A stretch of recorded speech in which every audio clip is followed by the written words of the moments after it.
And welcome back to Hannity. Here is part two of my interview with Israeli Prime Minister Benjamin Netanyahu. Israel did not start this war. You did not want this war, but you must win the war. I would argue that.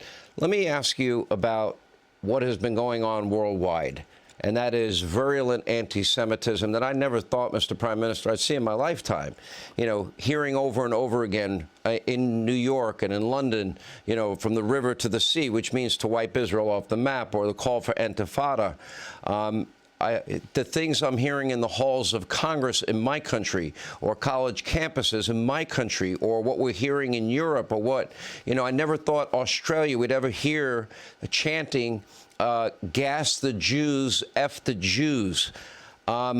With all of that, how do you, it's inexplicable to me. Can you explain it, and can you explain why the pressure is coming from even my own government, our government here in the U.S., Joe Biden, to put a pause as you now try to, you know, you are in a battle for your survival.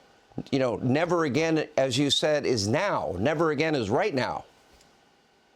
Well, I think the American government and President Biden have been very supportive of Israel. There was a question of humanitarian. I think they were very clear we can't have a ceasefire. We have a ceasefire. It means that it's a surrender to Hamas. It's a surrender to terrorism. It's a victory for the axis of terror. That doesn't mean that we can't give, you know, in a specific time, in a specific place, for a safe corridor for Palestinian civilians to leave the zone of fighting. Yeah, we do give them the ability to do that. But I don't think anyone argues for a general ceasefire. That's not going to happen. By the way, the only time we'll have a ceasefire is for the return of our hostages. Without that, it's not going to happen. And then we'll continue until the battle is won. But I have to tell you that you talk about anti-Semitism. I think that it's the oldest hatred. You know, it's an old disease, and it morphs. It takes on new forms every time. And what the anti-Semites don't realize is the attacks start with the Jews, on the Jews, but they never end there. That's what happened in the Holocaust. People said, oh, well, you know, the attacks of the Nazis on the Jews before World War II, or even the beginning, that's okay. No, it wasn't, because it afflicted all of humanity, all of civilization. And that's what you have here, too. The reason they're attacking Israel is this axis of terror understands that we're the forward position of the West and of civilization. And we're just a stumbling block on the way to you. So these people who are demonstrating in the United States and the West, I don't think they represent the majority of the American people. I know they don't. But there's a minority there that is completely misguided, and even worse than that. And I think that they don't give Israel the right that they would afford to any of their countries. Imagine the United States is it with 29 11s. Sean, that's what we had. Proportionately, we had 29 11s. Imagine 50,000 Americans killed in one day. Imagine 10,000 Americans are taken hostage in one day. Imagine this brutality, this savagery in one day. And think about, what would America do? Well, it would do exactly what we're doing. It would go against the terrorists. It would fight them in the streets. It would fight them everywhere they meet. And that's what you did against Al-Qaeda after 9/11. That's what you did against ISIS. You didn't relent. You didn't say, well, because they're hiding in civilian areas in Mosul or in Fallujah, we can't fight them. You sent your brave soldiers there, and they did exactly what we're doing. And we're doing it in the best way that we can.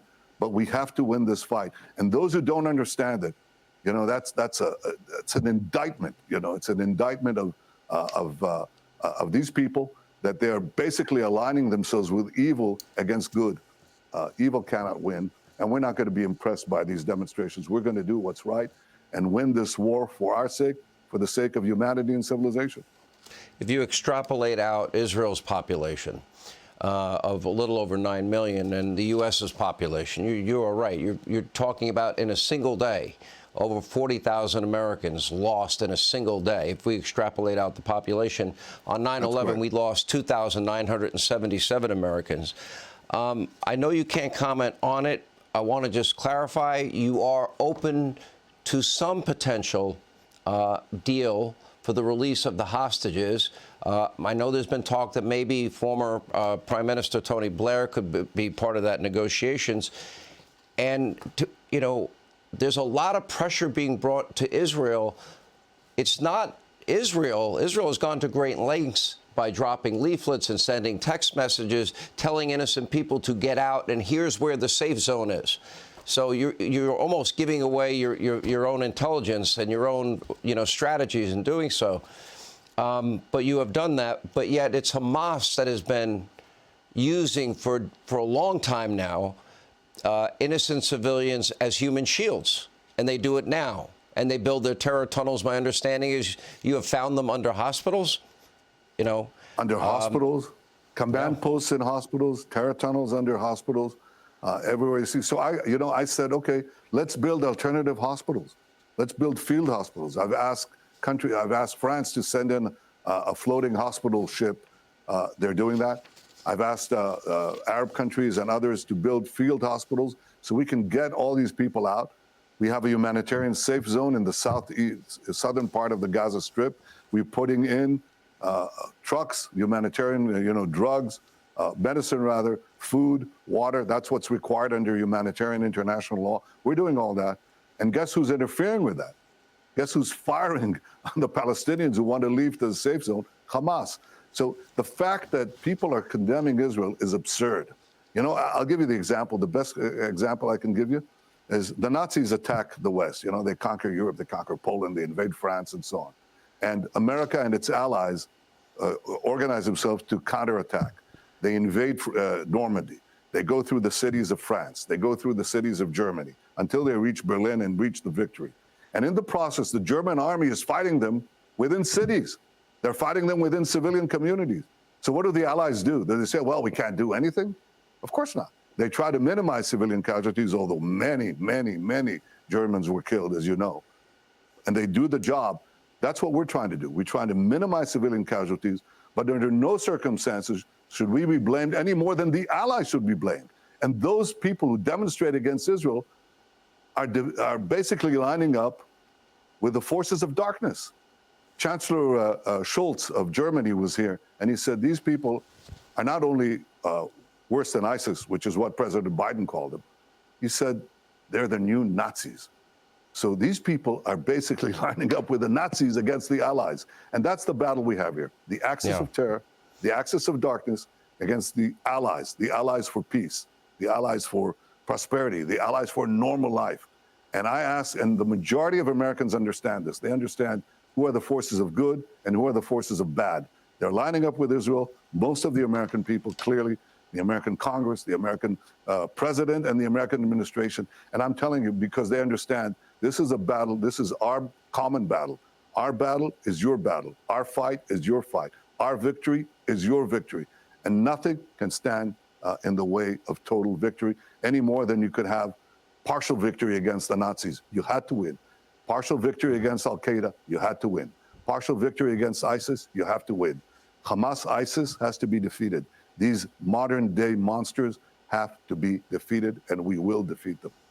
My last question, I know your time is very, very limited here, but you are open to a potential deal for the release of hostages, one. And number two, even though Joe Biden has said very publicly he's calling on you for a pause, is that not happening? Even though he did say that himself last week. No, we came to a clear understanding. I think there's a clear difference between a general ceasefire, which we would only do for the release of the hostages, and again, it would be a temporary one, and after that, we'll continue the battle to its final culmination of victory. And I distinguish that from local pauses or local humanitarian corridors that we make to enable people to leave the zone of battle. So we're doing that. We're actually, I think, have an understanding on that.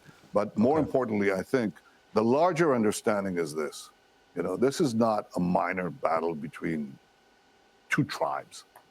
This is not a minor battle between, this point of view or that point of view. This is not what we're talking about.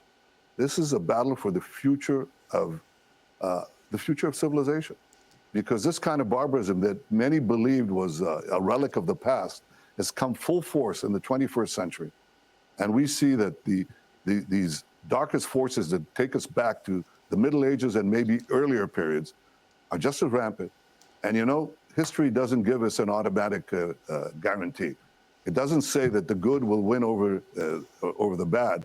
if the good doesn't muster its resolve and courage and is committed to winning.